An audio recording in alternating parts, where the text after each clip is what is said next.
नमस्कार, मी डॉक्टर अभिजित. गरोदर महिलेचा सोनोग्राफी झाली आणि सोनोग्राफी नंतर तिच्या बाळाच्या गळ्याभोवती नाळ आलेली आहे, नाळ गुंडाळली गेलेली आहे.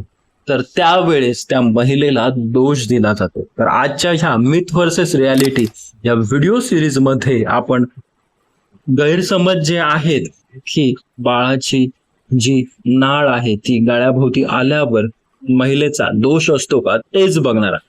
तर असं म्हटलं जातं की तीच भरभर जिना चढत होती त्यामुळे झालं असं, किंवा तिनेच टाईट कपडे घातलेले होते त्यामुळे झालेलं असं, किंवा एका साईडवरनं दुसऱ्या साईडला होताना ती पटकन उठायची त्यामुळे हे झालेलं असं. तर ह्या तिन्ही गोष्टी मिथ आहेत.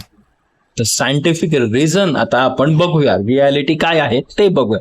तर रियालिटी हे आहे की बाळाची जी नाळ असते त्या नाळीची साईज जर मोठी असेल तर त्यामुळे तसं होऊ शकतं, किंवा मग बाळ खूप जास्त हालचाल करत असेल त्यामुळे ते होऊ शकतं, किंवा मग बाळाच्या भोवती अम्निओटिक फ्लुइड म्हणजे पाणी जास्त झालेलं असेल तर त्यामुळे सुद्धा नाळ ही बाळाच्या गळ्याभोवती येऊ शकते.